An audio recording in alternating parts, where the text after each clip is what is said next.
Hola, estás en Dejemos que Fluya y hoy continuamos con el libro Historias asombrosas pero reales de Víctor Sueiro, capítulo 3, noviembre de 1996.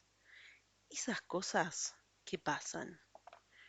Cuando Dolores entró a mi habitación muy suavemente, por un instante pensé que sería otra de mis extrañas visitas nocturnas que solo yo veía. Tal vez la calma, me dije mientras la miraba avanzar con su sonrisa giacondina. Pero no, advertí que no era uno de esos curiosos personajes porque en realidad era la tarde y sobre todo, bueno, porque ella me lo dijo, lo cual aleja toda posibilidad de astucia de mi parte. Les cuento, yo vestía uno de esos camisolines hospitalarios tan elegantes y sobrios como un loro sobre el hombro íntegramente confeccionados en blanco. Algunos cuentan con detalles como las iniciales del sanatorio y un cordaje que se ata en la espalda sin posibilidad de hacer un moñito a menos que haya alguien que ayude o que uno sea el contorsionista del circo de Moscú.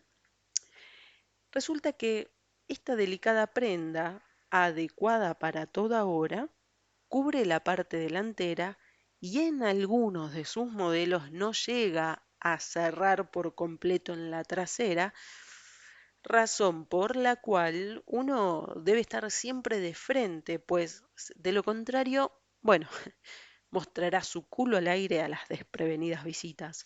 Y esta última circunstancia puede ser para ellos muy grata si uno fuera Valeria Massa o Bruce Willis, pero tratándose de un simple mortal de cierta edad cuyo ejercicio más violento a lo largo de su vida ha sido bostezar, como es mi caso, no se puede calificar de agradable y mucho menos de elegante a esa, bueno, mostrada de culo, ¿no?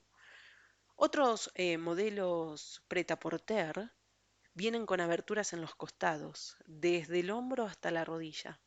En esos casos, si uno se pone de perfil, no es conveniente cruzar las piernas ni flexionar las rodillas si se está acostado, porque las partes pudendas, sí, quedarían en lamentable y no deseada exhibición.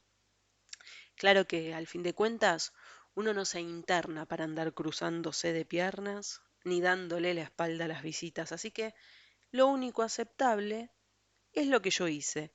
Saludé a Dolores y quedé sentado en una silla a un lado de la cama mientras ella lo hacía del otro, como si el colchón fuera un mostrador, pero sin nada que mostrar, salvo lo que cada uno sentía o pensaba. Así fue que nos conocimos. Dolores White tiene poco más de 40 años, es sumamente agradable, se le nota la buena educación y mira con una fijeza que parece curiosidad. Es la secretaria principal, administradora, mano derecha e izquierda del eminente cardiocirujano Dardo Fernández Aramburu, un fenómeno. Hablamos más de una hora y media, a pesar de la poco cómoda situación de la cama a manera de mesa que nos separaba y aquellas pilchas a las que yo ya me había acostumbrado, como debe ocurrirles a los presos con sus ropas de internos. Fue una charla suave, tranquila, grata. Me dio todo su apoyo y el del equipo de Fernández Aramburu. Casi al terminar, sonrió más que de costumbre y me dijo, tengo que agradecerte algo. ¿Vos a mí? Pregunté con tono de sorpresa, porque hasta ese momento era yo el que debía agradecer, y mucho. Sí, me dijo, te veo tan cerca de la operación con una calma fantástica, practicando esa esperanza que vos contás en los libros.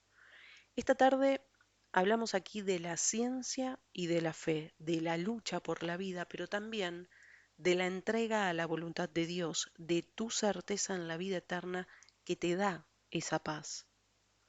Lo que pasa, Dolo, es que no te conté todo aún.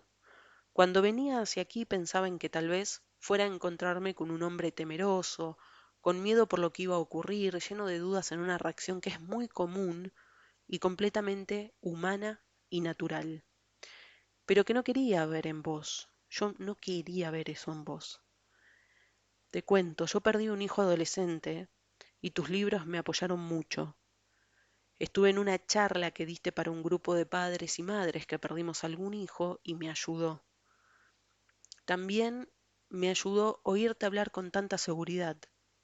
Si ahora que vos pasás por un momento difícil, yo te hubiera visto aterrado, deprimido, como a veces ocurre y como le puede pasar a cualquiera, te soy honesta, me hubieras defraudado. Tenía miedo de encontrarme con alguien que escribe una cosa y hace otra. ¿Entendés ahora por qué te doy las gracias? No es nada fácil dejarme mudo, pero ella lo logró. Miré su sonrisa leve y sus ojos afectuosos durante unos cuantos segundos sin decir nada y de esta manera, nada usual, Dolores White y yo empezamos a ser amigos. Es un honor para mí. Mientras tanto, el reloj disparaba segundos acercándome al momento clave. Al principio había quedado en claro que lo primero por hacer era preparar el terreno. El terreno vendría a ser yo. Mi estado inicial era tan calamitoso que solo aceptaba una angioplastía o una cirugía si se llegaba a una situación de emergencia. El terreno, yo, estaba lleno de pozos, con escombros desparramados por ahí, con bolsitas plásticas de basura tiradas al azar, como ocurre en los baldíos, con yuyos por todas partes y tal vez con algunas comadrejas escondiéndose en la maleza. Pero con el paso de los días, todo fue mejorando. El equipo del doctor De la Fuente es especialista en dejar terrenos como para construir futuros sobre ellos. Los doctores Eduardo Peñalosa, diestro con la ciencia y el humor, Jorge Mrad, cálido y eficiente, Julio Argentieri, callado y preciso, y Jorge Miano, movedizo y observador, además de ser excelentes profesionales, son también gente que sabe que está trabajando con gente y no con un número de historia clínica. Los quiero de alma desde hace muchos años, no solo por mi experiencia personal, sino porque los he visto poner ese cariño en cientos de enfermos. Quienes los acompañan no se quedan atrás. En cada cateterismo, el asistente médico Hugo Figueroa, querido amigo, me puso como al descuido una estampita de Jesús misericordioso bajo la almohada de la camilla de intervenciones. Uno de esos días él estaba en otro lugar y yo reclamaba la estampita desde mi posición horizontal y desnudo como una lengua. Sentí de pronto que alguien a mis espaldas levantaba la diminuta almohada y colocaba en ella algo. Era otro Jesús misericordioso que rápidamente había rescatado de sus propias ropas el técnico Marcelo Gubert, aquel que 7 años antes, en 1990, velozmente arrimó a mi camilla los desfibriladores que me serían aplicados en el pecho, mandándome un shock eléctrico que me sacó de mi muerte clínica para iniciar todo este viaje maravilloso por lo desconocido. El otro técnico, Miguel Diorio, con aspecto y alma de bohemio bonachón, mi querida Amalia, que es como una caja fuerte, por fuera se la ve muy atractiva, pero uno sabe que lo más importante lo lleva dentro. La dulce Mónica, de maneras suaves y mirada tranquilizadora, pero decisiones firmes. Y Marcia, Susana, Fernando, Héctor, Facundo. Yo formo parte con orgullo de ese equipo, en calidad de paciente, claro. Algo es algo. El día de la operación se me iba viniendo encima, a veces con la misma lentitud con la que se cae desde hace siglos, la torre de Pisa, y otras veces tan velozmente como para que cada jornada pareciera un flash. Una de esas noches, justito cuando estaba en ese instante borroneado en el que uno pendula dulcemente entre la vigilia y el sueño, entró a la habitación uno de mis personajes ya habituales. Era un hombre grande, pero que vestía unos jeans muy gastados y una camisa en las mismas condiciones. Daba la impresión de llevar un par de días sin afeitarse, y parecía que estaba cubierto con una capa de polvo fino y blancuzco. Las manos eran grandes y se notaba que trabajaba mucho con ellas. Albañil, dijo sin que yo le preguntara nada y mientras se sacudía algo de polvo de escombros que lo cubría. Albañil. Ese era su trabajo, pero no su identidad. Recién sentí quién era cuando dijo sonriendo, seguro querés saber qué te va a pasar. Sos el destino, apenas susurré asombrado. Te imaginaba de otra manera, qué sé yo, como un ejecutivo o algo así. No creí que fueras un laburante, un albañil. Te caería más ser arquitecto, por ejemplo. No te engañes. Ya habrás oído que cada uno es arquitecto de su propio destino y por otra parte, arquitecto, lo que se dice arquitecto, hay uno solo, ya sabes. Yo trabajo, rompo algo, demuelo algunas cosas, construyo otras, armo pavaditas en el tiempo libre, voy tirando. Mira vos, eso de contra el destino nadie la talla es un cacho de un tango, no un evangelio. También hay otro que dice, tengo el corazón hecho pedazos, rota la ilusión en este día. Y eso no significa que el pobre tipo tenga el corazón todo averiado y la ilusión hecha polvo en el suelo como los vasos que rompe mi patrona al lavarlos. ¿Tu patrona? ¿Vos estás casado? Y sí, con la suerte. Buena mina, aunque a veces está buena y otras mala. Pero hablando del corazón hecho pedazos, ¿cómo andás? ¿Por qué no te vas al carajo? Yo no quise ofender, chiquilín, fue con cariño. Chiquilín, ojalá, sos miope también. Para mí, todos son chiquilines. Bueno, ¿querés saber? No puedo andar contando todo, pero algunas cosas te digo si querés. No, no quiero saber. Fechas no se me permite dar, pero pensá que nadie se muere en la víspera. Decime que te siga, que no me vas a defraudar y grito bingo. Yo en política no me meto, dijo el destino. ¿Ah, no? ¿Querés que te cuente? Amenacé con tono irónico. No es mala idea. Mejor que empieces vos con tus historias porque, si no, empiezo yo con mi trabajo, dijo mientras me mostraba un pico y una masa que me disuadieron de mi amenaza, mi ironía e incluso de continuar con la charla, al recordar que mi pacto consistía en aliviar las cosas a cambio de relatos asombrosos. En ese momento entró la enfermera a tomarme la presión y la temperatura. Ella no lo veía, claro, pero yo sí, y me ponía nervioso mirándome con esa sonrisa mientras palmeaba el suelo con la suela de la zapatilla en señal de espera impaciente y con el mango del pico apoyado sobre el hombro. Apenas la enfermera se fue y apagó la luz principal, perdón, dejándonos en penumbra, empecé a contar mis historias. Y entonces decidí arrancar, a propósito, con una o dos donde el destino quedaba al descubierto a pesar suyo. A veces, bueno, a veces pasa. El sueño de Lincoln. En los primeros días de abril de 1865, el entonces presidente de los Estados Unidos, Abraham Lincoln, contó a un grupo de colaboradores que había tenido un extraño sueño. Dijo que él se hallaba descansando en sus habitaciones cuando escuchó unos ruidos inusuales en la planta baja. Descendió las escaleras para encontrarse con un grupo de personas que lloraban sin consuelo. Siguió caminando, siempre en su sueño, hasta el salón principal y advirtió allí que en medio del lugar había un féretro custodiado por 4 soldados vestidos de gala. El resto de los que ocupaban aquel ámbito se veían terriblemente afectados. Una mujer lloraba cerca suyo y él le preguntó qué había ocurrido. Ella contestó sin dejar de gemir: el presidente, lo han asesinado. En ese punto terminaba el sueño de Lincoln, que lo había perturbado por el realismo que sintió en su desarrollo. Los que escucharon la historia le dijeron, simplemente, que lo olvidara. Unos días más tarde, el 14 de abril de 1865, un hombre le disparaba en la cabeza mientras asistía desde su palco a una función de teatro.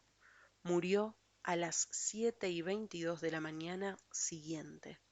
Su cuerpo fue velado en el salón de la planta baja de su residencia, custodiado por 4 soldados vestidos de gala y llorado por su pueblo, incluidos aquellos que habían escuchado su sueño y que fueron quienes lo relataron luego para la historia. Es solo un caso, uno más, aunque famoso por la importancia de su protagonista. Pasemos a otro caso, la bola de cristal. Jean Dixon tiene 79 años. Nunca fumó, ni bebió, ni tuvo una vida agitada de ninguna manera. Es católica practicante, de las que jamás faltarían a una misa y desde hace muchos años se la considera la más famosa de las anticipadoras del futuro. Ha tenido premoniciones notables ante muchos testigos y que se sepa, nunca lucró con ese don.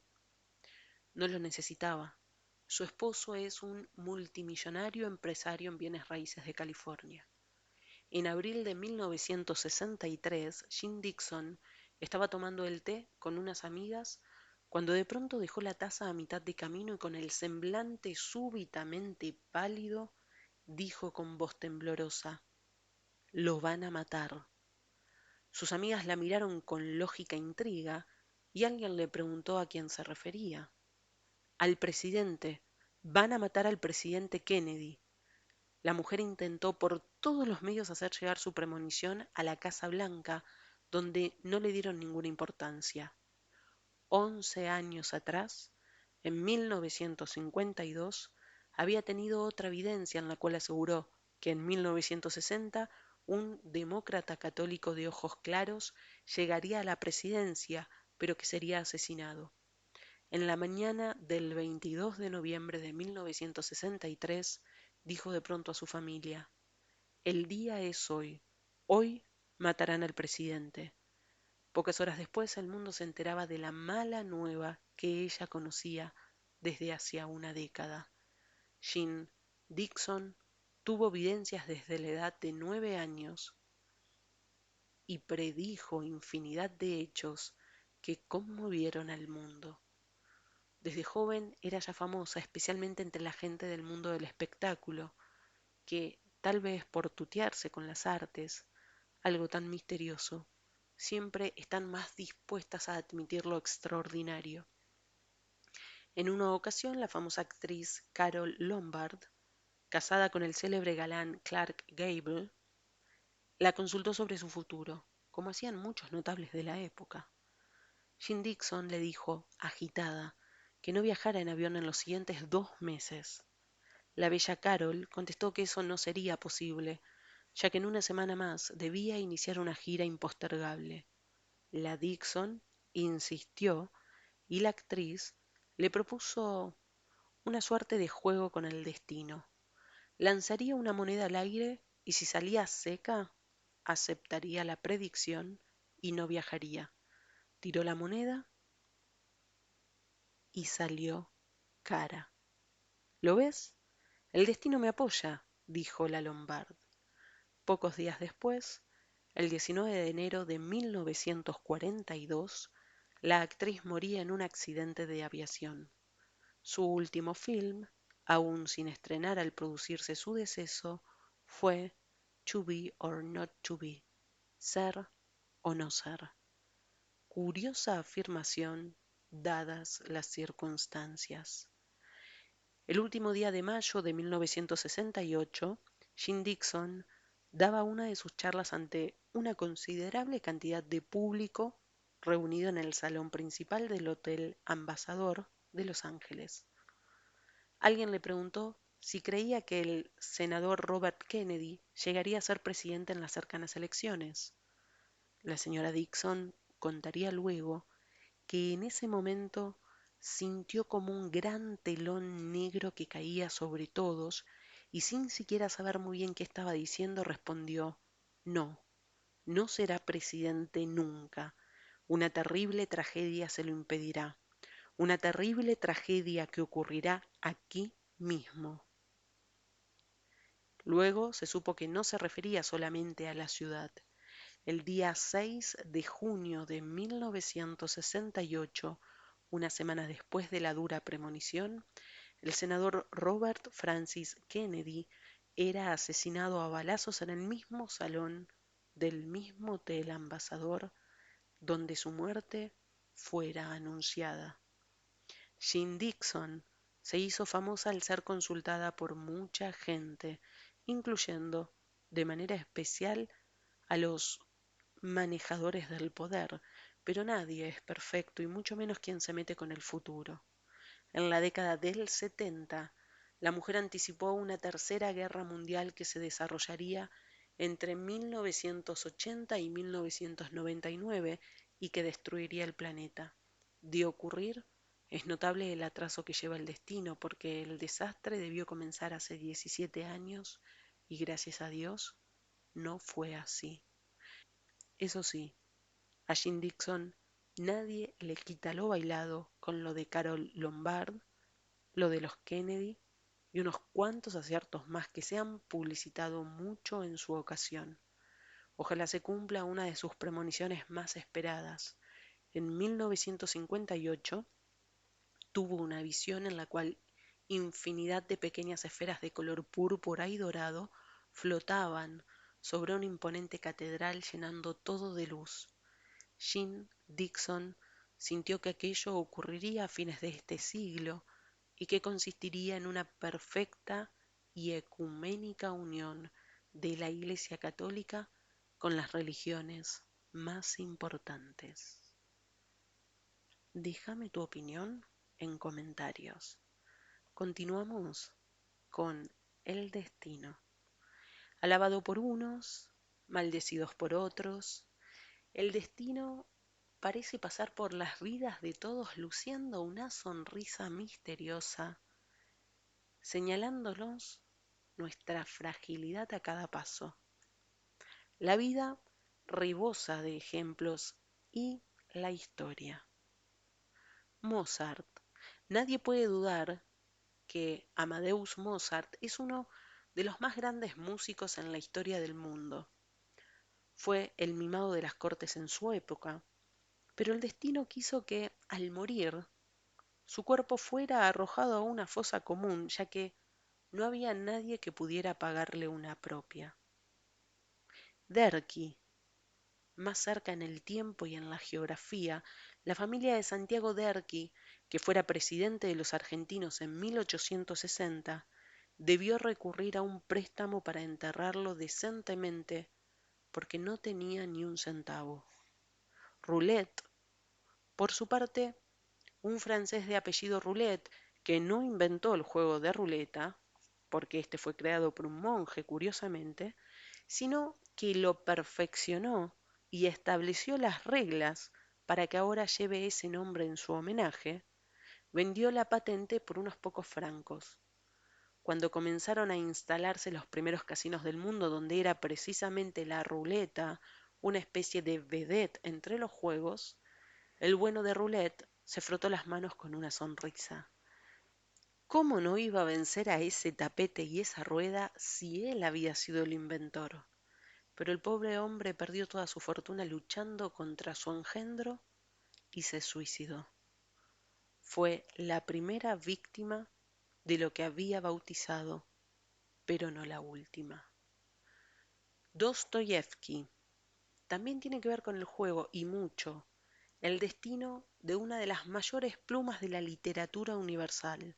Fedor Dostoyevsky era un hombre respetado y admirado por todos hasta que, casi por casualidad, adquirió la fiebre del juego. Dueño de una discreta fortuna, la perdió íntegramente en las mesas de los casinos europeos, y más aún en una famosa e histórica partida de Baccarat muy similar a nuestro punto y banca.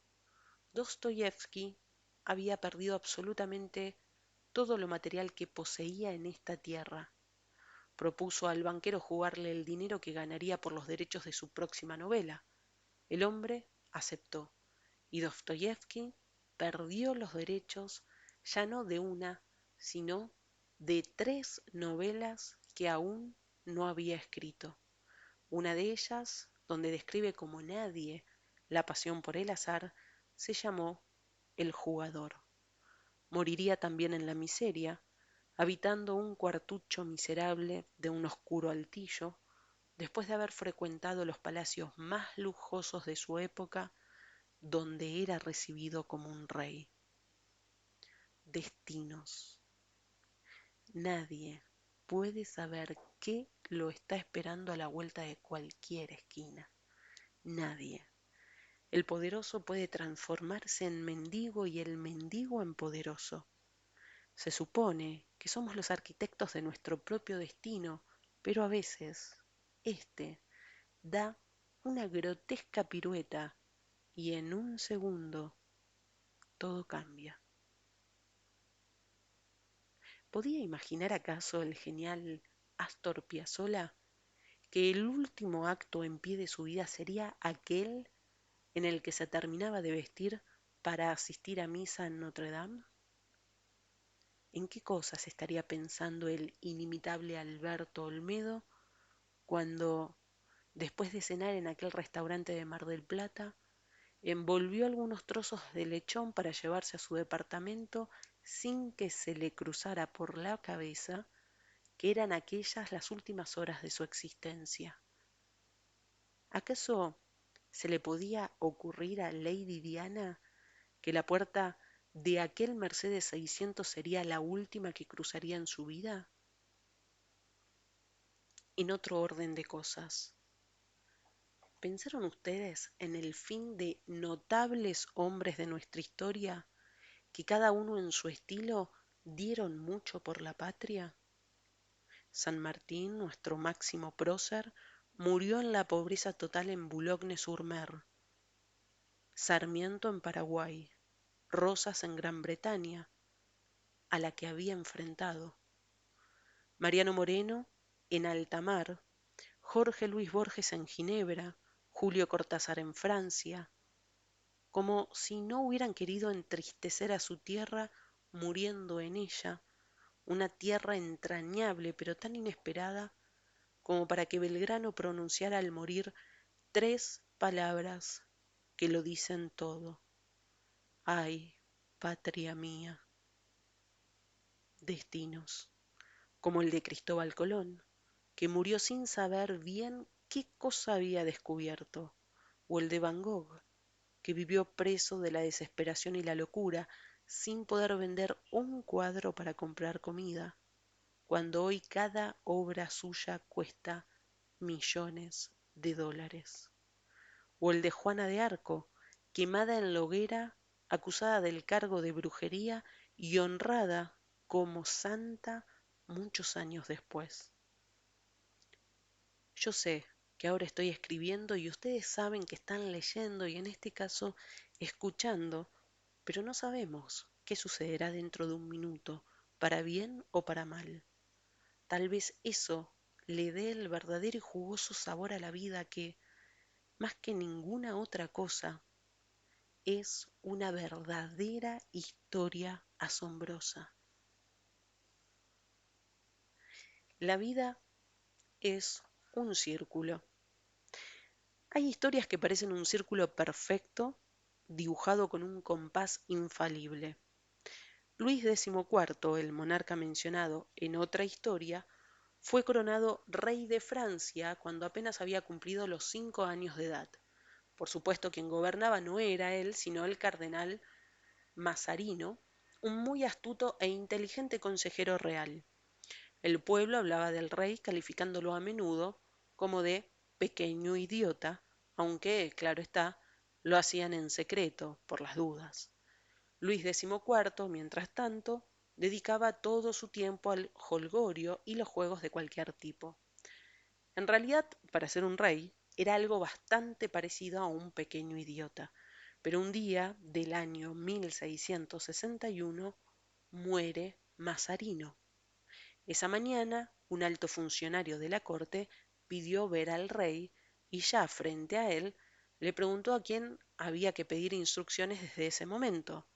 Luis XIV, ya con 21 años, lo miró severamente y gritó: A mí, por supuesto, no nombró primer ministro. Él mismo ejerció esas funciones y comenzó a gobernar. Lo curioso es que el pequeño idiota se demostró por muchos años como un excelente estadista. Sus ejércitos no hacían otra cosa que conquistar. La economía comenzó a florecer casi mágicamente. Terminó con las guerras internas y hasta tuvo tiempo para hacer construir el hoy famoso Palacio de Versalles y delinear, de acuerdo con sus propios gustos, un estilo de muebles que aún lleva su nombre. Todo giraba en torno suyo, y dos frases que lo tienen como protagonista así lo prueban. El Estado soy yo, dicha por él mismo en un impúdico ataque de inmodestia, y aquel apodo con que lo llamaron sus aduladores y hasta buena parte del pueblo, el Rey Sol, lo que señalaba que efectivamente era el centro de todo lo que ocurría en sus dominios. A aquella época se la llamó la Edad de Oro de Francia. Pero, como todos sabemos, nada es perfecto. Su ministro de Economía, Colbert, murió y las finanzas quedaron a la deriva. Su amante, Madame de Maintenon, sepan disculpar mi mala pronunciación, lo aconsejaba como si fuera el enemigo, de manera desastrosa. Crecieron los impuestos y comenzaron a formarse en Francia verdaderos ejércitos de hambrientos que atacaban cosas hasta entonces casi sagradas, como el carruaje real o el propio Palacio de Versalles. El comercio y la agricultura estaban en ruinas. La pobreza era desesperante mientras Luis XIV gastaba lo poco que quedaba en sus fastuosas fiestas, cada vez para menos gente. En esos últimos años murieron su hijo y su nieto. El pueblo lo odiaba y la gente más cercana a él lo había abandonado. Murió en 1715 a los 77 años y después de haber sido, aún lo es, el rey que más tiempo gobernó en la historia del mundo. Lo hizo durante 72 años. Pero en aquel triste final, bañado por la soledad y la angustia, casi desvariando, se cerraba el círculo perfecto. El pueblo desesperado y macilento ya había comenzado a calificarlo como un idiota una vez más, y festejaron el día de su muerte los hijos y los nietos de aquellos que habían festejado los días de su gloria. En su funeral no había una sola persona de aquellos que lo habían rodeado. La vida redondeaba una nueva paradoja, una nueva mueca del destino se burlaba de todo y de todos, aunque ahora la juegue de inocente junto a mi cama. Titanic, la soberbia. Gran parte de la publicidad del Titanic estaba basada en una frase casi blasfema y sin duda llena de soberbia. Ni Dios puede hundirlo. Jamás se había construido un buque de semejante porte y con tantas medidas de seguridad para casos de accidentes. Sus 14 compartimientos estancos, por completo herméticos, y su doble fondo garantizaban, lo cual es solo una manera de decir, tal como lo va a terminar mostrando la historia, que aquella nave pudiera llevar el mote de insumergible que le habían puesto sus dueños, desde ya la compañía inglesa White Star. El capitán Ernest Smith era un hombre de la mayor experiencia y la tripulación toda fue elegida entre los mejores.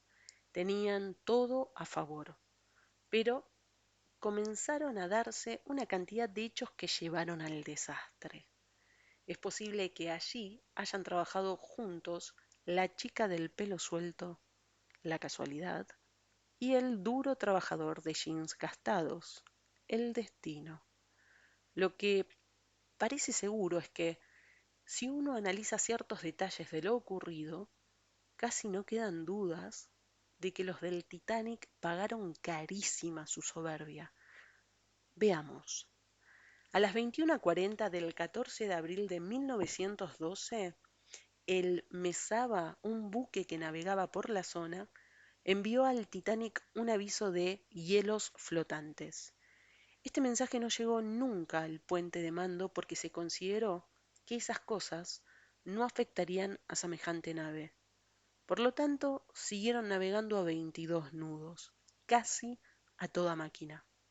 Un nuevo navío, el Baltic, también advirtió sobre los hielos con un mensaje de alerta.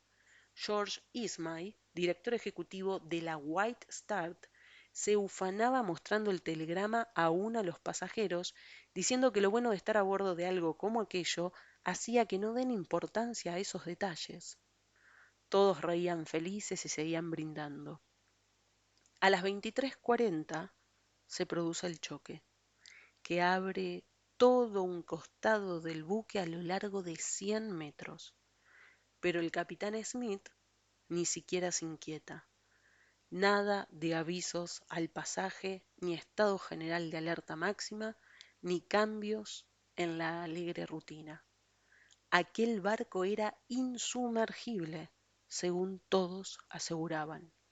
La orquesta seguía tocando y la fiesta a bordo continuaba mientras los pasajeros jugaban con los trocitos de hielo que habían caído sobre la cubierta. Era insumergible, era insumergible. No había nada que temer. Pero comenzó a hundirse, clavándose en el mar como un cuchillo filoso en la manteca caliente. Solo había 16 botes salvavidas cuando debieron ser 48. ¿Para qué tantos? Si era insumergible, era insumergible. De todas maneras, había que cumplir con las reglas y avisar de la colisión a otros buques. La radio emitió el pedido de auxilio, pero el Californian, a solamente 8 millas del lugar, no lo recibió porque su radiotelegrafista había desconectado el aparato hacía apenas 10 minutos, enojado por el trato altanero que había recibido hasta entonces de sus colegas del Titanic, que alardeaban de su buque y se comportaban como si fueran de una casta superior. La soberbia, el peor de los pecados, se pagaría muy caro, pero el destino tenía preparadas otras jugadas increíbles. Por eso, Titanic, errores y premoniciones. El Titanic se hunde en pleno Atlántico Norte, luego de haber chocado con un iceberg a las 11:40 de la noche del 14 de abril de 1912. La estúpida seguridad de que aquello era imposible hizo que en los primeros momentos no solo no se le diera importancia al impacto, sino que además se ordenara a la orquesta que tocara un alegre ragtime para entretener al pasaje de primera clase, ya que todo se pondría muy pronto en su lugar. Pero no, el Titanic se hunde. El telegrafista envía el primer pedido de auxilio a cualquier nave usando para eso las 3 letras que identificaban una gran emergencia, CQD, repitiéndolas una y otra vez sin respuesta. El hombre, de apellido Phillips, recordó al rato que una conversación internacional acababa de cambiar el código y comenzó a enviar el nuevo SOS, SOS, SOS. Recién entonces, una docena de buques partieron hacia el lugar, pero estaban lejos. El más cercano, el Californian, tenía desconectado su sistema radial, como está dicho. Otro, el Carpathia, a 60 millas de allí, tenía a su operador de radio tomando café y conversando con sus compañeros en el puente de mando. Al bajar a su cabina, 50 minutos después de la alarma, decidió saludar al imponente Titanic, encendió su radio sin apuro y ante su sorpresa escuchó SOS, vengan de inmediato, SOS. Al llegar solo pudieron rescatar a 605 personas. A las 2 de la mañana, el telegrafista del insumergible recibió la orden de abandonar su puesto junto con el consabido y temible mensaje a partir de entonces. Sálvese quien pueda. Philip, sin embargo, siguió emitiendo heroicamente y se hundió con el buque. A las 2:20 de la mañana el Titanic era tragado por el mar, mientras la orquesta, que tampoco abandonó la nave, había cambiado aquel alegre ragtime por el himno religioso Más cerca, Dios de ti, que sonó hasta que fueron tragados por las aguas, mezclándose con los gritos de horror y pánico de los sorprendidos pasajeros. Todos los errores humanos posibles se habían dado cita en aquel punto para que murieran 1513 personas, entre ellas el por entonces famoso periodista y apasionado de los temas misteriosos William Stead. Stead había escrito 20 años atrás un cuento en el que se hundía un poderoso barco en el Atlántico Norte y provocaba cientos de muertes. Tal vez olvidó su propia advertencia y las de más de 200 personas que, antes del viaje, avisaron a la compañía naviera que habían tenido premoniciones sobre una gran catástrofe en aquella única travesía. Una de esas personas no tuvo que llamar a la White Star como el resto, ya que era su presidente, John Morgan, el millonario que era el mayor accionista en la construcción del Titanic, iba a abordarlo en aquel viaje inaugural y final, pero no lo hizo. Poco antes del día en que zarpaba el enorme transatlántico, le dijo a su amigo Henry Fricks, poderoso empresario en aceros: no viajaré en el Titanic. Tuve un sueño en el que sentí muy claramente que ese barco sería castigado. Ese sueño salvó su vida. La inmensidad del mar, su poder y su fuerza han sido siempre una buena cuna para el destino. El holandés errante. La leyenda. El capitán Hendrik van der Decken era muy conocido entre los duros marinos del siglo XVII y no precisamente por su simpatía. Se trataba de un hombre rudo, de pocas pulgas y con una ambición desmesurada que lo llevaba a hacer cualquier cosa con tal de obtener lo que quería.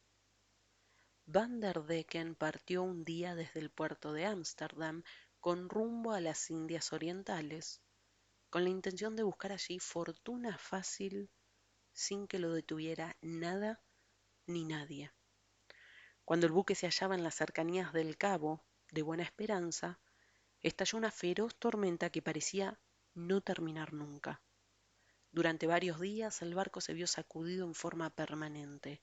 Las velas se rompieron y los tripulantes, aun los más curtidos y veteranos, clamaban por un minuto de sosiego. Van der Decken se mantenía en su puesto prácticamente sin dormir, firme, encarando cada golpe de las enormes olas sin cambiar su gesto y gritando órdenes con su voz ronca que metía miedo.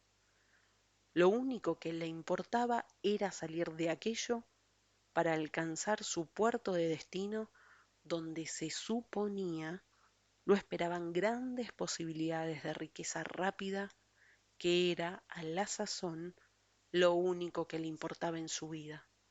No tenía familia ni amigos, solamente el dinero era su amada obsesión. La fuerza de aquella tormenta en medio del mar estaba a punto de hacer naufragar el barco y con él a sus ambiciones.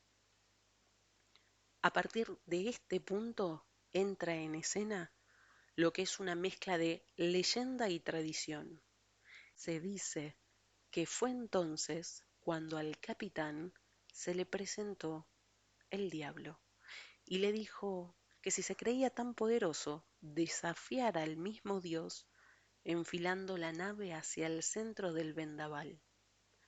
El holandés aceptó el desafío y riendo a carcajadas, ordenó que se pusiera rumbo al peor lugar de aquel infierno. Así se hizo y allí puede decirse que comenzó todo. Según este antiguo relato, el capitán cayó en la trampa del demonio, que apeló a su soberbia para empujarlo a desafiar al Todopoderoso. Pero, al hacerlo, Van der Decken ofendió a Dios, que condenó a él y a su barco a navegar sin destino y sin puerto para toda la eternidad. Casi un castigo filosófico, vivir para siempre, pero sin que esa vida tuviera un objetivo. Esa sería la maldición del holandés errante. Y hasta aquí la leyenda, que es una más de las muchas que el mar encierra, pero con algo diferente. Este barco tendría también una historia increíble, con hechos verídicos que le darían otra vuelta de tuerca al asombro. Y entonces vamos a hablar del holandés errante, sus realidades.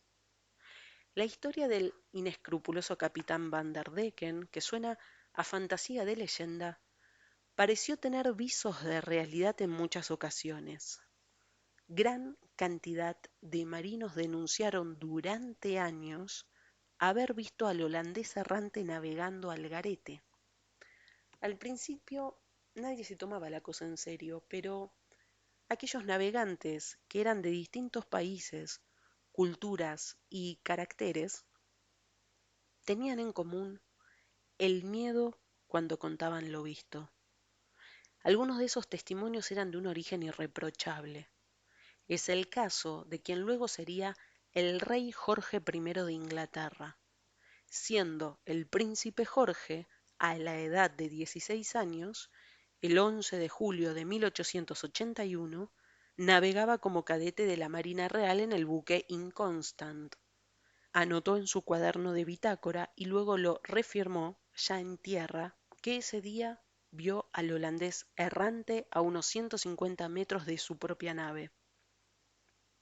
Según escribió literalmente, pasó frente a nuestra proa. Estaba rodeado de una luz espectral fosforescente, como la de todo barco fantasma. Lo vi junto al oficial de guardia en medio de esta noche calma y clara. El guardia marina, que también lo vio, fue enviado de inmediato a proa, pero al llegar, el holandés errante desapareció tan rápidamente como había aparecido. Luego se supo que fueron 13 en realidad los hombres del Inconstant que asistieron a aquel raro fenómeno. Uno de ellos, el marinero que lo avistó en primer lugar y dio la voz de alarma, murió ese mismo día por la tarde al caer un mástil sobre él. Esto completaba el círculo misterioso, ya que siempre se aseguró que los que descubrían a ese buque fantasma atraerían hacia ellos una implacable mala suerte. Infinidad de documentos señalan que el barco de Van der Decken fue visto en muchas ocasiones. En 1939 incluso unas 100 personas que tomaban sol en una playa de Ciudad del Cabo contaron ser testigos de una aparición que duró unos 15 minutos. En 1943, y otra vez desde tierra, 4 personas que se hallaban como las otras en las cercanías del Cabo de Buena Esperanza, donde ocurrió la antigua tormenta, repitieron el relato con datos del buque que correspondían exactamente a los del holandés errante. También se esfumó de pronto, como siempre. Se habló de alucinación colectiva, pero estas personas ni siquiera conocían la leyenda y no acusaron ningún trastorno en los exámenes psíquicos que se les practicaron. Lo cierto es que aún hoy hay marinos en distintos puertos del mundo que conservan cierto respetuoso temor por la maldición del holandés errante al que ya ni siquiera mencionan. Continuamos con esta historia titulada El Loco. San Francisco de Asís tenía 42 años cuando deja el grupo de monjes que él había fundado y decide irse solo a la montaña de Albernia para vivir allí con lo mínimo y en contemplación, tratando de comprender las cosas naturales que lo rodeaban, como el hermano Sol, la hermana Luna, el hermano Lobo, la hermana Rosa o la hermana Piedra. Sostenía que Dios estaba en cada pequeño segmento de la creación. A poco de llegar, San Francisco oraba en la montaña solitaria cuando se le apareció lo que luego, en el Acta Sanctorum de octubre de 1224, Santo Tomás di Celano describe como un hombre de Dios, una especie de serafín que tenía 6 alas. Dos se elevaban por sobre su cabeza, las del medio le servían para volar y las de abajo lo cubrían. Ese ángel tenía un pie sobre el otro, como Jesús en la cruz. El santo de Asís, el loco de Asís, como preferían llamarlo otros hombres de la iglesia, pero de mentes increíblemente inexistentes, se alborozó con la aparición que lo llenó de gozo, pero también de dolor, porque no quería ver a ese ángel con los pies clavados. El Acta Sanctorum documenta que de pronto comenzaron a aparecer en sus manos y pies las marcas de nuestro Señor. Sus manos y sus pies estaban clavados con las cabezas de los clavos redondas y negras, sobresaliendo en la parte superior de la carne. El costado derecho de su pecho estaba como perforado por una lanza y la sangre fluía a menudo de la cicatriz. Los estigmas habían brotado en San Francisco y siguieron en él hasta su muerte, 2 años después. En ese lapso y casi enseguida de la honra de sangre, San Buenaventura comprobó personalmente el fenómeno. Santa Clara, su amiga y más de 50 hermanos de su orden vieron con sus propios ojos aquellas marcas y, por último y de manera inapelable, quien lo comprobaría luego en una inspección ocular directa sería el mismísimo Papa Alejandro IV, quien documentó la existencia de los estigmas. San Francisco, vaya destino, fue a la montaña a buscar respuestas de Dios y a acercarse a lo natural. Encontró que el dolor y la sangre son también, a veces, una respuesta divina, y que a menudo lo natural se entiende mejor cuando se asume lo sobrenatural. Marcas misteriosas. Los estigmas, las marcas de Cristo en la cruz, son los que describimos en el caso de San Francisco: heridas en manos, en pies, en el costado derecho del tórax y en ocasiones en la frente sangrante debido a la corona de espinas.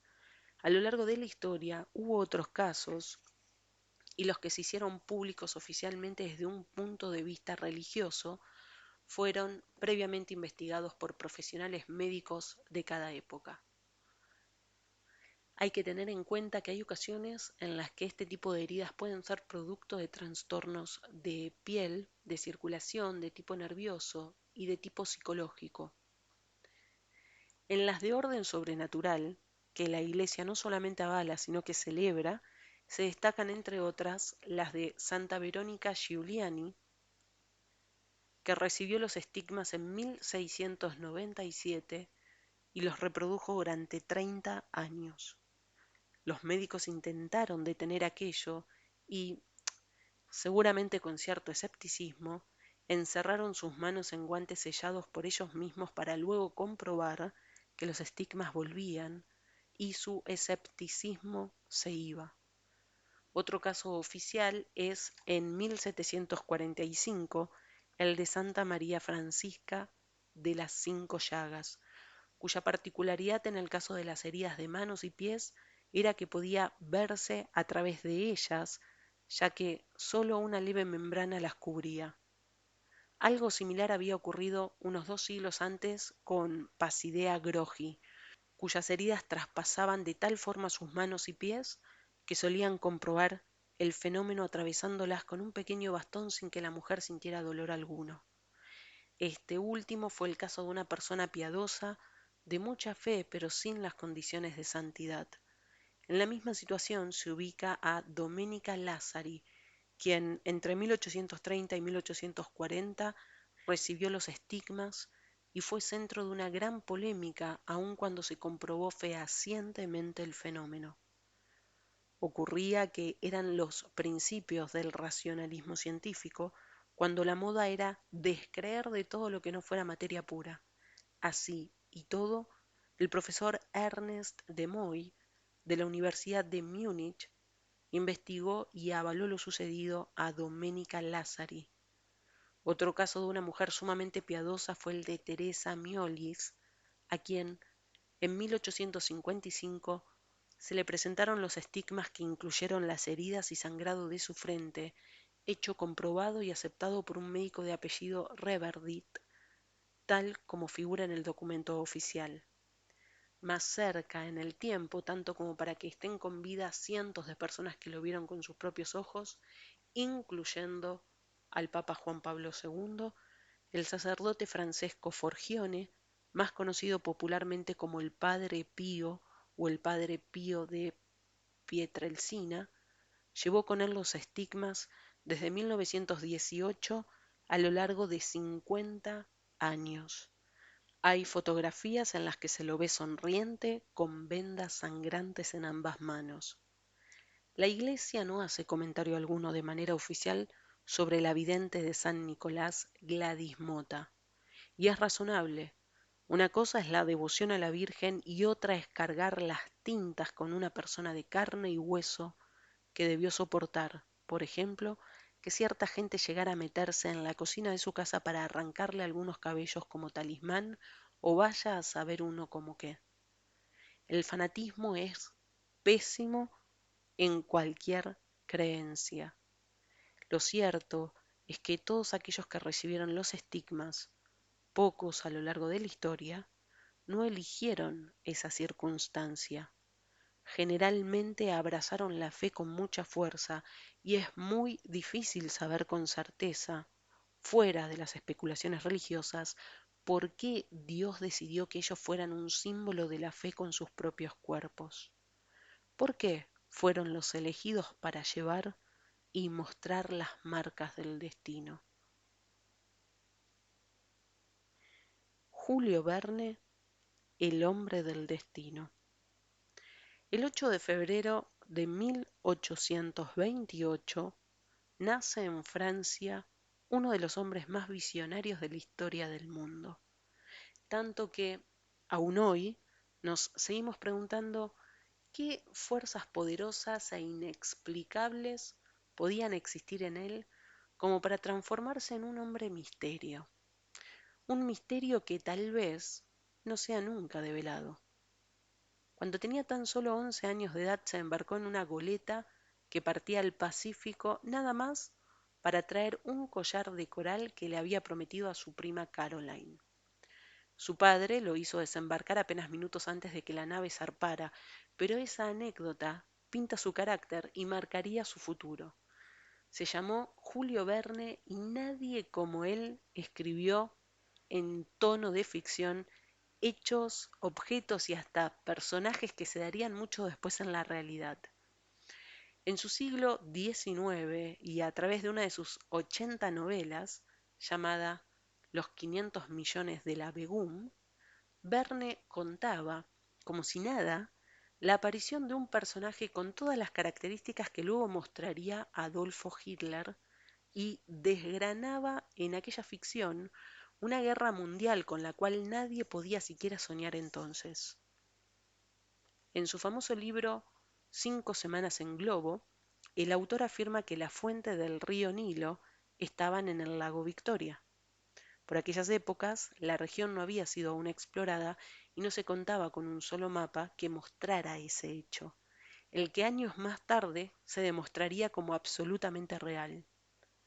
Hijo de un famoso abogado, no quiso desairar a su padre y se recibió también él en la misma profesión, pero jamás la ejerció. Prefirió el mundo de la imaginación antes que de la letra fría de la ley. Y no se equivocó. Nos regaló sus ideas y lo más apasionante, su increíble misterio.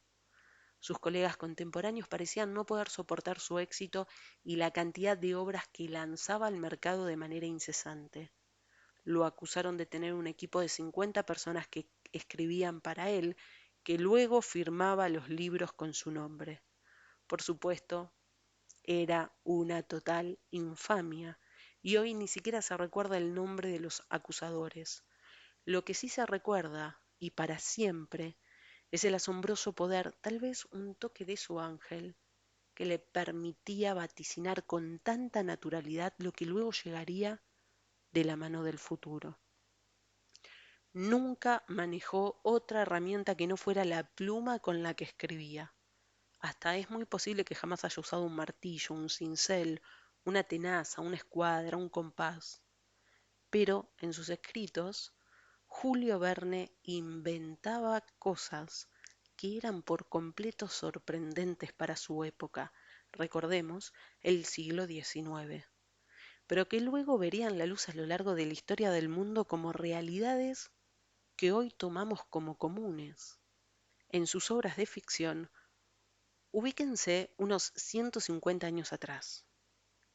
En estas obras de ficción, el increíble escritor imaginó la televisión, la casa submarina, el uso de la electricidad como fuerza motriz, el tubo de luz fluorescente, imaginó el micrófono, el helicóptero, los altoparlantes, los rascacielos, los viajes espaciales, el rayo láser, los aviones teleguiados, el submarino, los carros de asalto, el uso de la energía térmica de los mares, los cañones de largo alcance y hasta la bomba atómica. Todo eso vale la pena reiterarlo, ¿eh? Todo eso muchos años antes de que comenzara el siglo XX. Fue acusado de loco y de esotérico, pero eran solamente pobres ataques producto de la envidia de los colegas que lucían muy intelectuales y soberbios, pero que no tenían vuelo ni lectores y no le llegaban a la suela de sus zapatos. El público, por su parte, lo adoraba y hasta seguía al pie de la letra las modas que él inventaba en sus obras. Luego de haber salido al mercado su novela Miguel Strogoff en Francia, se impuso la moda de vestir a la rusa. Se dejó el champagne para presumir con el vodka y se pusieron de moda los bailes cosacos. Su obra fue impresionante y misteriosa. En su novela La jornada de un periodista, imagina a un potentado que vive en el piso 300 de un edificio y que viaja a su trabajo en un aerobús muy veloz. Dice que ese mundo del futuro estaba formado por solo 4 grandes países: Europa, China, Estados Unidos del norte de América y Estados Unidos del sur de América, y que se vive en paz por temor a los poderosos arsenales con que cada uno cuenta. ¿No es algo aún hoy muy posible? ¿No es la manera en que hemos vivido en este bendito planeta durante décadas, nos guste o no? Por harto conocidas, solo mencionamos al final y al pasar sus obras de anticipación más famosas: De la Tierra a la Luna, un siglo y medio antes del viaje real del Apolo 11, 20.000 leguas bajo el mar, donde describe un submarino con todas las características de uno nuclear a tal punto que al ser armado el primero de ese tipo se lo llamó con el mismo nombre que Julio le puso en la ficción: Nautilus, viaje al centro de la Tierra, en la que contaba lo que allí iban encontrando sus personajes y que difería muy poco de lo que la ciencia comprobó mucho después, o La vuelta al mundo en 80 días, una graciosa aventura alrededor del planeta cuando algo semejante era impensable. Julio Verne, el genio, el misterioso, el visionario, tuvo una vida personal casi opaca. No brilló con su esposa ni con su único hijo. Murió trabajando solo en su estudio a los 77 años y casi ciego. Justo él, que había visto todo. Continuamos con la siguiente historia. confirmen en comentarios si les gustan estas historias que nos va contando Víctor Sueiro. Los que se equivocaron con ganas. A veces el destino es descubierto por personajes con algún misterioso toque celestial, como si Dios les acariciara la cabeza despeinándolos en medio de la más grata de las risas. Otras veces el destino no colabora nada, quizás cuando está peleado con la suerte, la de los humores cambiantes y de la que hoy vinimos a enterarnos que es su esposa. En ocasiones el destino ayuda, hay que admitirlo, y en otras hace zancadillas a los pobres tipos que se equivocan fiero. Recordemos a unos pocos. Imaginemos la escena. La función iba a comenzar. Unos pocos asistentes que no soñaban que pasarían a la historia se hallaban ubicados en el llamado Salón Indien del Gran Café de París. Era el 28 de diciembre de 1895 y dos hermanos de apellido Lumière iban a presentar en ese lugar lo que sería la primera función pública de cine en la historia del mundo. Lo que ocurrió después con aquel invento, ya lo sabemos, pero lo que señala a un fulano que se equivocó con ganas es algo que ahora solo se recuerda como anécdota.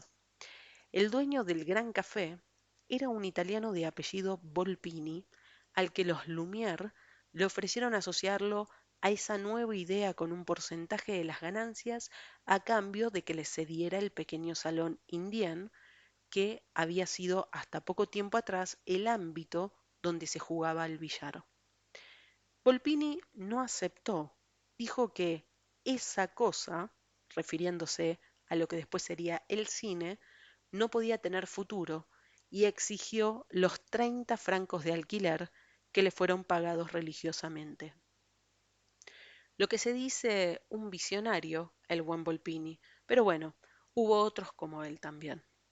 Es un hecho histórico que los sucesores de John Pemberton, el inventor de la Coca-Cola, vendieron los derechos en 1888, a 2 años de la muerte del hombre, en la mínima cifra de $2.300, y se fueron tan contentos sin soñar con lo que el destino y el gusto popular depararía a aquello que nació como un jarabe refrescante. También vale la pena recordar el caso del rey Fernando VII de España. Ocurrió que los aztecas usaban de manera habitual un alimento que parecía gustarles mucho. Se componía de polvo de cacao endulzado con miel y aderezado con un ají picante llamado chili. Colón le llevó un poco al rey en su cuarto viaje y Fernando VII, después de probarlo, escupió el brebaje diciendo que le parecía algo abominable. Por suerte, hubo unos monjes benedictinos que eliminaron el chili, le agregaron leche, le sumaron vainilla y le cambiaron la miel por azúcar. Inventaron el chocolate nada menos. Pero el bueno de Fernando trabajaba de rey y no de genio. ¿Qué le vamos a hacer? Pompeya, el desastre. El rugido parecía llegar desde la tierra misma, cosquilleando en las plantas de los pies de los habitantes del lugar. Creció de manera feroz como el terror de aquella gente. De pronto, un estallido impresionante se escuchó por sobre las cabezas. Provenía del Vesubio, un volcán que despertó de golpe en fuego y explosiones. En el año 79 de nuestra era, cuando los cristianos eran perseguidos por el Imperio Romano y la mayoría de los apóstoles no hacía mucho que habían perdido sus vidas en el martirio por defender su fe, Pompeya era una hermosa ciudad construida en las laderas del volcán que se creía extinguido. Aquel era un lugar muy adelantado para su época. Vivían allí entre 20 y 30.000 personas con un confort francamente envidiable, ya que Pompeya era un lujoso sitio de vacaciones como los tantos que hay hoy en día. Calles espaciosas, bellísimas esculturas, grandes salones, habitaciones muy amplias y un clima de permanente festejo eran sus características. Si leen y escuchan con atención lo que sigue, verán que, en efecto, no hay nada nuevo bajo el sol. La calle principal de Pompeya se llamaba la Vía de la Abundancia, y en ella, a la manera de un shopping actual, se apretujaban tiendas de todo tipo que ofrecían a los turistas los más variados productos. Sus habitantes se esmeraban por hacer que cada visitante se sintiera como un rey en la ciudad, ya que vivían fundamentalmente de lo que ellos dejaban en sus arcas en cada veraneo. Una de las curiosidades del lugar era la cantidad de escritos en las paredes, lo que hoy llamamos grafitis, donde se acusaba de corrupción a muchos políticos de entonces y se insultaba en forma personal a los gobernantes. Pero el imperio no se preocupaba por eso. Pompeya seguía siendo una importante fuente de ingresos debido al turismo, hasta que, en aquel año 79, el Vesubio comenzó a vomitar su lava y fuego, que arrasaron en poco tiempo con la ciudad entera. Todos murieron en la catástrofe casi sin posibilidad de huir. La ciudad entera quedó completamente sepultada por la lava ardiente que luego, al enfriarse, se transformó en una planicie rocosa bajo la cual quedó el lujo. Recién, 1700 años después, se excavó para recuperarla. Fue entonces cuando un ingeniero italiano de apellido Alcubierre inició unas toscas excavaciones, aunque sin resultados. La ardiente lava era ahora roca sólida, casi impenetrable. Aquello era como horadar una montaña. Pero en 1763, el arqueólogo alemán Winkelmann logró poner al descubierto unos pocos sitios. Hay que tener en cuenta que la capa volcánica que cubrió Pompeya tenía entre 6 y 8 metros de espesor. Hubo otros intentos, pero recién en 1940 se inició una excavación con métodos más modernos y, después de 10 años de trabajo, se logró desenterrar aquel lugar histórico y asombrarse con los adelantos que allí se descubrieron.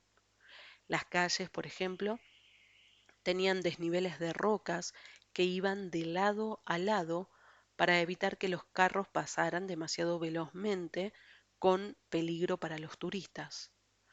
Era lo que hoy llamamos lomos de burro, que se construyeron especialmente y con el mismo fin en ciudades de veraneo o barrios que quieren conservar su tranquilidad. Había todo tipo de negocios, pero entre los más increíbles abundaban las lavanderías, algo inusual en la época. Las ropas se colocaban en pozos especiales y los esclavos caminaban en círculos sobre ellas, que se impregnaban en agua y un equivalente a nuestro detergente de hoy. Eran lavarropas humanos. Se descubrió también una gran cantidad de bares llamados termopolios, donde se conservaban toneles de vinos muy frutales y alimentos de todo tipo. El más frecuentado era el de una mujer llamada Acelina, que llegó a tener tal predicamento en Pompeya que, tengan en cuenta la época, ¿no? Donde las mujeres no podían tener actividades políticas. Acelina llegó a tener tan predicamento en Pompeya que llegó a enfrentarse con los gobernantes a los que llamó gordos ladrones, sin que nadie pudiera hacerle nada porque el pueblo la defendía. Nació allí la primera reacción política femenina de la historia, y la apoyaron hasta los hombres. En primer lugar porque en efecto los gordos eran unos ladrones, y luego porque Acelina regenteaba también a un grupo de chicas que ejercían la más antigua profesión, y no era cuestión de enemistarse con ellas. Ya ven, Pompeya escondía hasta eso bajo la lava, pero también su azaroso destino de opulencia y desastre tenía otros matices y misterios. Bajo esa lava petrificada dormía el primer signo de la fe cristiana, la primera cruz. Mientras Jesús estuvo en la tierra y durante más de un siglo y medio después, el símbolo del cristianismo era un pez. El simple y fácil dibujo del perfil de un pez identificaba a los perseguidos cristianos. Esto era así porque usaban también una palabra griega, ictis, es decir, pez, como contraseña secreta, ya que las iniciales de ese vocablo encerraban la frase Jesús, Cristo, Hijo de Dios, Salvador. De esa palabra griega nos llegaría ictiología para definir la ciencia que estudia a los peces.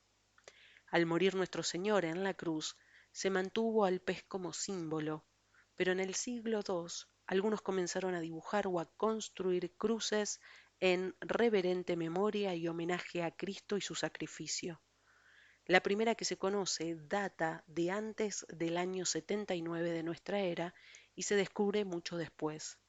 Ya hablamos en la historia anterior de la erupción del volcán Vesubio que sepultó a la ciudad de Pompeya, pero en esa ocasión, año 79, como les digo, no fue aquella la única ciudad sepultada por la lava. Un pueblo vecino llamado Herculano desapareció también bajo las rocas ígneas. Un pueblo pequeño, sin atractivos, apartado del bullicio turístico de Pompeya, casi una villa de descanso para los romanos adinerados del imperio. Como contamos, recién en el año 1950 se terminaron los trabajos de excavación en Pompeya para hacerla salir otra vez a la luz. Pero también se hizo lo mismo con Herculano, y ahí apareció un documento tangible. Los notables que solían pasar sus vacaciones en el lugar lo hacían acompañados por sus esclavos, como era costumbre. Estos hombres y mujeres, muchos de ellos cristianos y de gran fe, vivían en construcciones apartadas de los palacios principales. Fue en una de esas viviendas modestas pero de piedra donde se produjo el hallazgo. En un rincón de uno de los cuartos, seguramente dedicado a la oración a escondidas, alguien había trazado con un instrumento de metal una cruz sobre la pared. Es históricamente la primera vez que se utilizaba ese signo como el símbolo del cristianismo. Aquel que quiso homenajear a Jesús no podía imaginar que su idea se multiplicaría en millones a lo largo de los 20 siglos que pasaron desde entonces. Simplemente quiso honrar con su familia al Cristo que adoraban, un esclavo, un hombre que dibujó por primera vez y para siempre el símbolo más doloroso y bello de la religión que tiene al amor como emblema. Es bastante común que el destino parta de una pequeña gota para formar un océano inmenso. ¿Dónde estás cuando yo te necesito? Juan Esteiro se retiró del ejército uruguayo con el grado de capitán. No tuvo más remedio, pero es mejor escuchar toda la historia a través de su esposa, Adriana Iglesias de Esteiro, 33 años, 2 hijas, Florencia de 11 y Agustina de 10, y dueña de una certeza de fe y una dulzura que la hacen algo especial. Lo sobrenatural de este relato fue un secreto por años. La decisión de contarlo se debe a que han considerado que las historias de fe y esperanza son muy necesarias para mucha gente y confían en la forma en que se cuentan estos temas en estos libritos, lo que significa que confían también en ustedes, los que leen. Aquí están, entonces, dando la cara sin nada que ganar, salvo una anotación a favor en alguna parte. Tomé contacto con esto a través de una carta de Adriana. Allí dice lo siguiente. En junio de 1992, Juan integra una misión de paz en Camboya, en el sudeste de Asia, a la que concurre un contingente de 1.000 hombres uruguayos. La misión es dura. Consiste en prestar ayuda humanitaria a un pueblo destruido física y moralmente. Permaneció en Asia 14 meses y en cada carta o llamada telefónica hablaba sobre la pobreza de esa gente y no dejaba de agradecer lo que es vivir en esta parte del mundo, donde a pesar de tener un montón de problemas económicos, sociales, entre otros, todavía podemos vivir y criar a nuestras hijas en paz. En agosto de 1993 regresa a Uruguay y, por supuesto, Nuestro grupo familiar se dispone a vivir nuevamente juntos, con una alegría inmensa. Pero el 24 de octubre de 1993, Juan comienza a sentirse mal e ingresa al Hospital Militar de Montevideo con un cuadro de fiebre muy alta y vómitos. Los médicos hacen un diagnóstico de malaria, ya que había estado mucho tiempo en un país donde existe esta enfermedad. El estado de Juan continuó igual hasta el 26 de octubre, en que ingresa al CTI, Centro de Tratamiento Intensivo, en un estado de coma grado 3 muy grave y con un diagnóstico de meningoencefalitis neumocócica. Aunque los médicos hacen todo, el informe es malísimo, a tal punto que me piden que permanezca cerca, ya que no saben hasta qué momento Juan permanecería vivo. Yo me consideraba una persona con una fe sólida, pero en ese momento dudé, sí dudé. Fui a la capilla del hospital, me paré frente a la Virgen María y le grité, ¿dónde estás cuando yo te necesito? Pasamos 10 días en la misma situación. El pronóstico era muy malo. Juan no respondía a ningún estímulo y estaba conectado durante todo ese tiempo a un respirador artificial. Aunque creía que la Virgen me había fallado, recuerdo que igual rezaba mucho y a todo el que iba al hospital le pedía que hiciera lo mismo. Un día, una amiga que recién llegaba de Bosnia, en donde integraba una organización no gubernamental que prestaba ayuda a la población civil afectada por la guerra, me dio en la puerta de terapia intensiva una estampa de María y un rosario. Me dijo que era de Medjurje, que se llamaba Reina de la Paz y que le pidiera por Juan. Yo no conocía esa aparición de la Virgen de Bosnia 10 años antes, pero no puedo explicar por qué sentí una atracción muy grande hacia ella.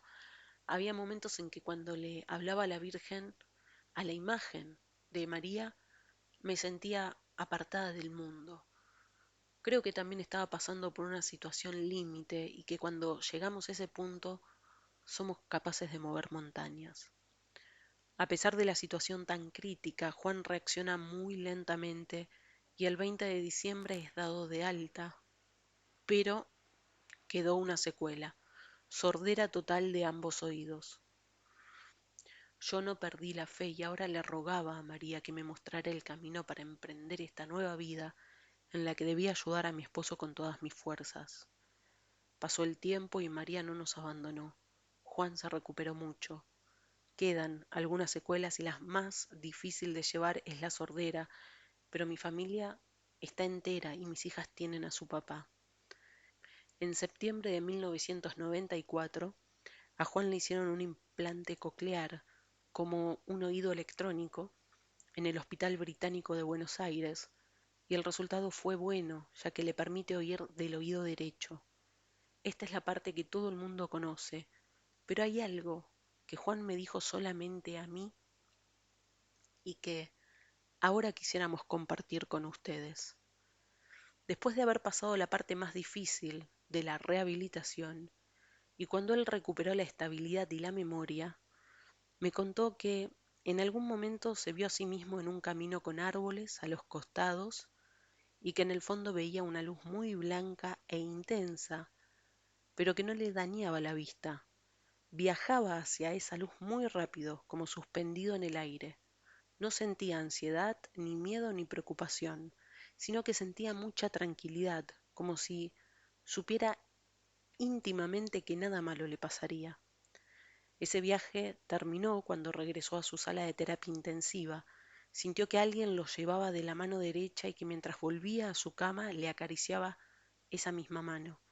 Cuando Juan me contó esto, aseguró que era yo quien le acariciaba la mano, ya que sintió que estaba acompañado por una mujer. Yo pude haber estado en muchos momentos con él, pero no podía pasar al lado derecho de su cama porque allí estaba lleno de aparatos y las habitaciones de terapia son muy chicas. Yo solo pude estar en todo ese tiempo del lado izquierdo, nunca del derecho. Otra cosa que me sorprendió es que Juan en ningún momento recupera su lucidez en terapia intensiva, sino que lo hace en una sala de neurología. Sin embargo, describe muy bien el lugar donde estuvo en coma. Es la primera vez que le contamos a alguien este hecho, solo lo hablamos con nuestras hijas, las que, para nuestro asombro, lo tomaron como algo natural. Aunque no tenemos ninguna prueba, creo que en nuestro interior sabemos que María tuvo su participación. Juan no se anima a pensar que ella pudo estar tan cerca y cuando dice que alguien acarició su mano derecha, no se anima a mencionar a María. Quizás sea lo más prudente, pero soy yo la que está convencida de que así fue. Y además estoy segura de que mi fe y María no me fallaron.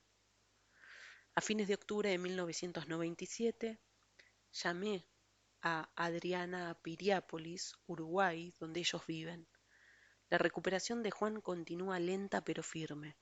Juan debió retirarse del ejército con el grado de capitán, tiene 38 años y en 1998 egresará de la Universidad Católica como licenciado en Historia. Esos estudios no cubren seguramente a las que llamamos historias asombrosas, pero él es protagonista de una. Adriana me cuenta que fue muy reacio en aceptar lo inexplicable y a pesar de ser muy devoto de la Virgen desde siempre, se pregunta, ¿por qué a mí? Yo no soy un santo.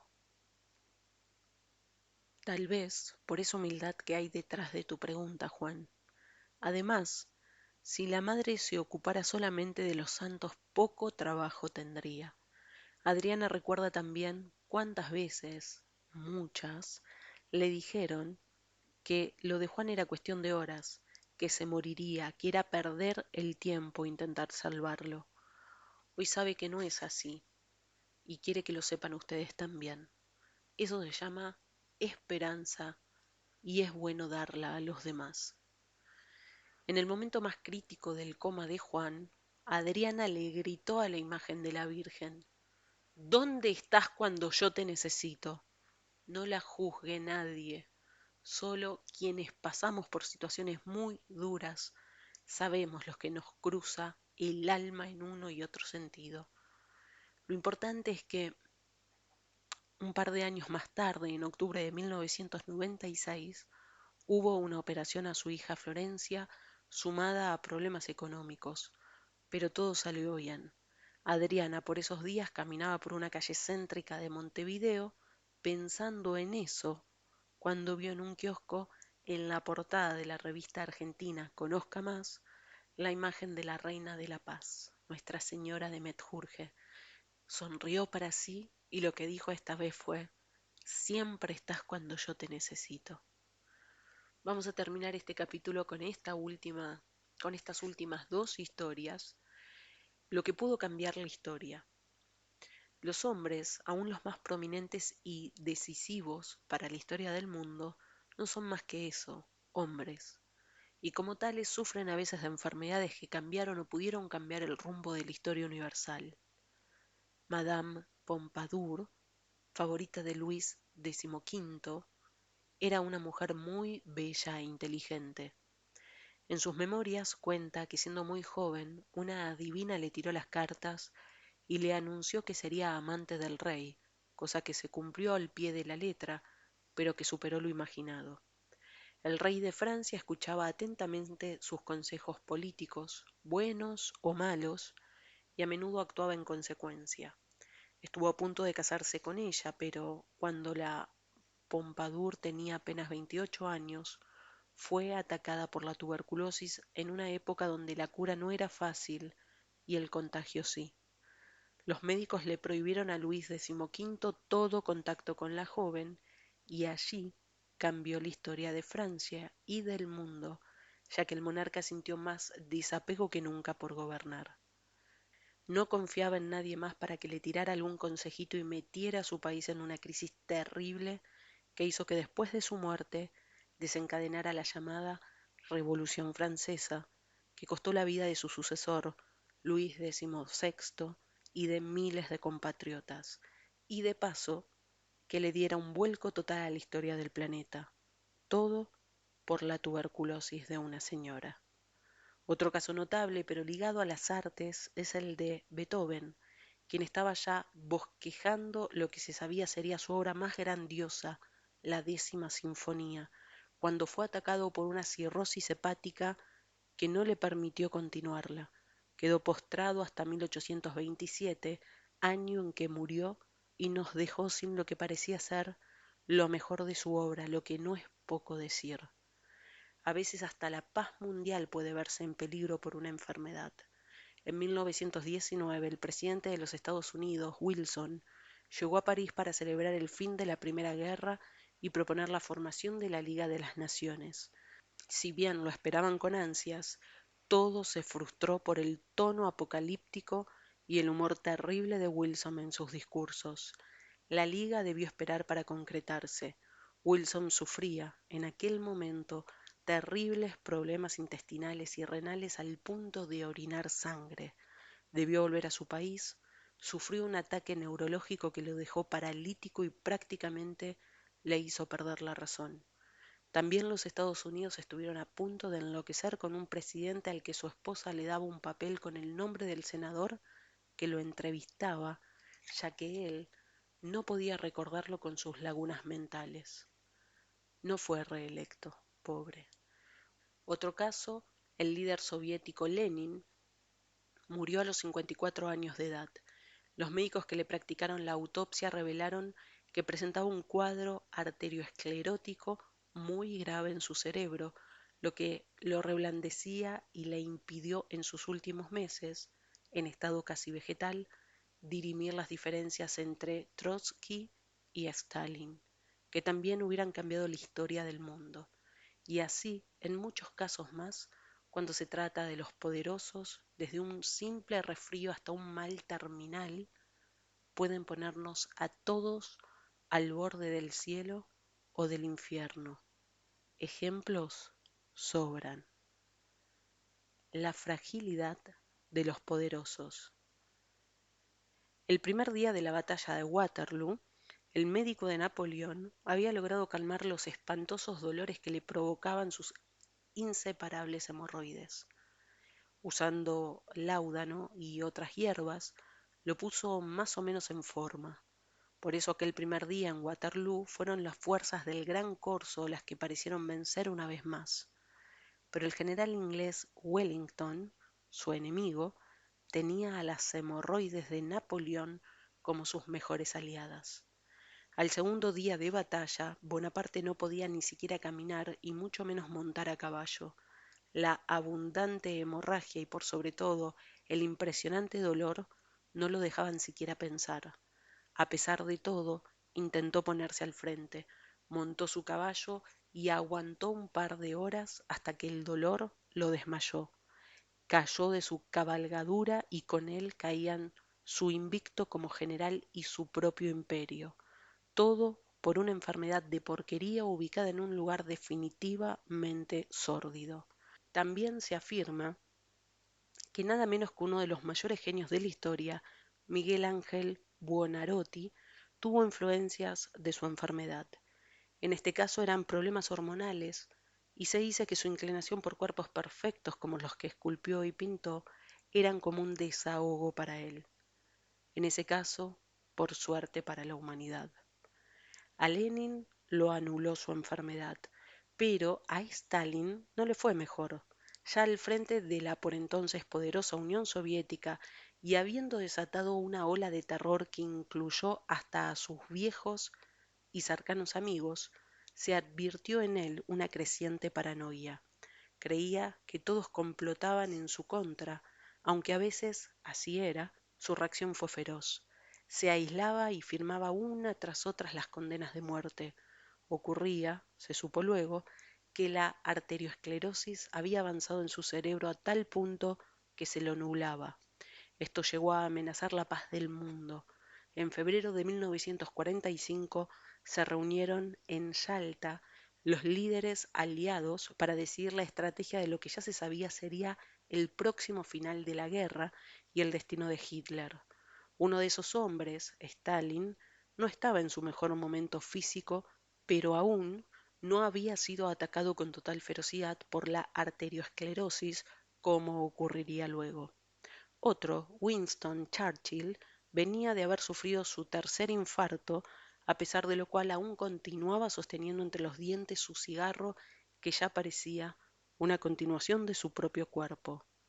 Y Franklin Roosevelt sobrellevaba sus dolencias que lo enviaron a una silla de ruedas de la mejor manera que podía, pero todos sabían que era sencillamente un moribundo. En efecto, moriría. Ocuparía su lugar como presidente norteamericano Harry Truman. La historia nos cuenta que 5 meses después de Yalta se lleva a cabo otra reunión similar en Potsdam. Allí asiste Truman, el más sanito de todos, que comunica que los Estados Unidos poseen la bomba atómica. Stalin, que podía haber sacado provecho de aquello por ser aliado, estaba mucho más preocupado por sus recientes afecciones cardíacas, por las que se sometía a exámenes diarios de sangre para controlar la grasa en su organismo. La paranoia había comenzado. En 1952 denunciaría lo que llamó la conspiración de los delantales blancos, algo inexistente, pero que, según él, era un complot de un grupo de médicos para asesinarlo. Del otro lado de la guerra las cosas no andaban mejor. Hasta 1940 la salud de Adolfo Hitler había sido buena, pero a partir de entonces tuvo una leve insuficiencia cardíaca, abusó del café que bebía por litros y de la pervitina, unas píldoras que tomaban sus aviadores para mantenerse bien alertas. Resultado, le subía la presión a niveles increíbles, fue atacado por el mal de Parkinson, desde 1943 disminuyó mucho la visión del ojo derecho debido a un derrame, padecía de insomnio crónico y estaba, por todo eso, muy irritado y de pésimo humor de manera permanente.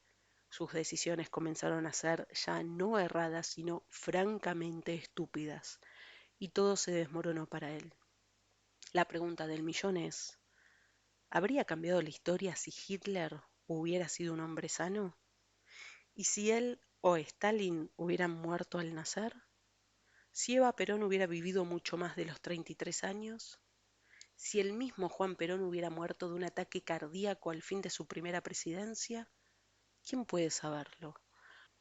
Son cosas del destino que se fue justo cuando me da esta modorra suavecita, me aflojo preguntándome si algo cambia, si soy yo el que no sale vivo de la sala de operaciones.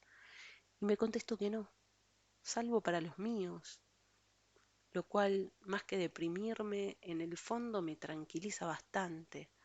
No es cuestión de andar afligiendo a mucha gente. En eso estaba cuando me dormí en la mitad del Padre Nuestro.